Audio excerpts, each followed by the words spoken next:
Now let's get the latest on the disaster that is Disney's reimagining of Snow White, the film where the lead actress, Rachel Zegler, campaigned for Kamala Harris. That hasn't helped things. Vote for Kamala Harris. And it's actually non-negotiable. Our rights are on the line, folks. Our reproductive rights. Come on. Go vote blue.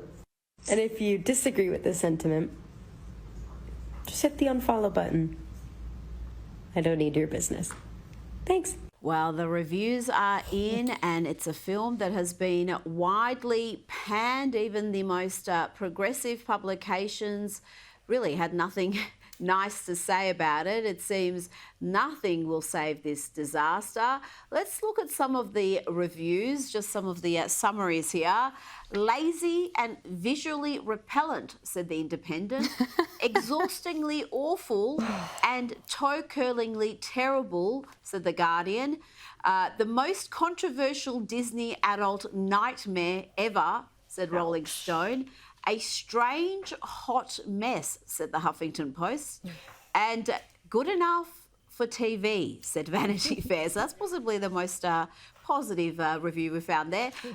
The box office figures aren't great either. It earned $87 million on its global debut against the estimated $250 million it cost. Now, obviously, it will make more money, but you compare that to what The Lion King released back in 2019 made just in America in its first weekend. It was 191 million. So their expectations, obviously, when they spend that sort of money were a lot higher. Caro, it is a hot mess.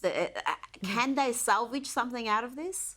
Oh, I don't think so. I really don't. I mean, colour me shocked, but when you have the lead actress playing, you know, the title role in the film, coming out and alienating half of its potential audience by saying that Trump supporters, Trump voters and Trump himself should never know peace, F Donald Trump, that's another one of her lines in the lead up to this film.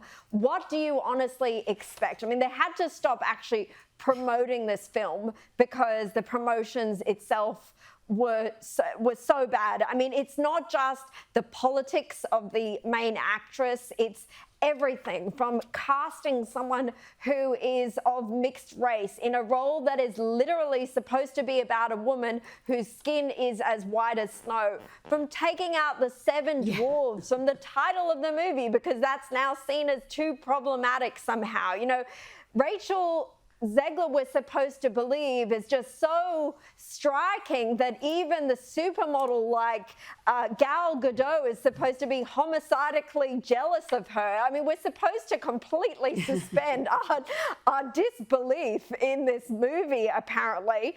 And I just feel like she has this intense hatred for the material that she's working with. She calls it weird. She said the prince literally stalks Snow White in the movie, and they didn't want to do that. So it's just everything from the contempt for the original material to the politics to the casting has been a huge problem for this. And I have to say, I'm very much at the age where I'm reading fairy tales to my children, and it is refreshing to go back to those old classics that existed before a time of political correctness and wokeness, you know, went mental with these stories, and just engage in some good old-fashioned storytelling for children. So I will not be showing them this remake. I think I will stick with the original.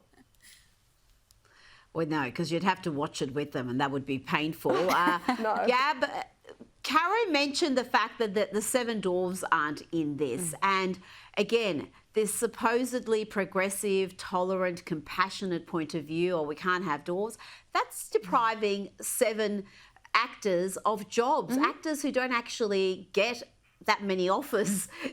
And this is a film, a motion picture where they would have earned good money, would have had amazing publicity, and they're deprived of that because, I don't know, because woke Hollywood has decided even featuring dwarves in a title is somehow politically incorrect. Absolutely. And it kind of goes to Caroline's point that it's clear that there was some contempt for the original material. The fact that the dwarves weren't featured, some of the comments that Rachel Zegler made. And, you know, there is so much to say about her. It was just infuriating to watch some of the clips that you just played earlier, Rita, of her in the election campaign last year, promoting Kamala Harris. And, you know, I think it's really on her to go back and correct the record now, because she was spreading a lot of fear and disinformation that it was a campaign saying that, you know, reproductive rights are on the line. Now that we've got Donald Trump as president, I think she owes the American people an apology that actually reproductive rights were not on the line. There's no national abortion ban. Trump is putting measures in place to actually support people going through IVF, but I doubt Rachel Zegler is ever going to give Trump credit or correct the record herself. But she has made so many comments which show that she does have contempt for the original material, as Caroline suggested. She seems to be quite impressed that it's this woke remake, and people aren't buying it. You know, you went through the figures earlier, but only $43 million in ticket sales for the opening weekend on a film that cost $250 million. That's not a lot of money. You went through and highlighted some comparisons. So The Lion King in 2019, $191 million. Beauty and the Beast in 2017, $174 million. People do not want to watch this new woke remake of this movie, and it's been in trouble for a while. You know, they scaled back the premiere that they were supposed to have. There's been a lot of controversy over the kind of political commentary that Rachel Zegler has made. And speaking to lots of different people, even some of my friends that have no interest in politics, go, why are they ruining this movie?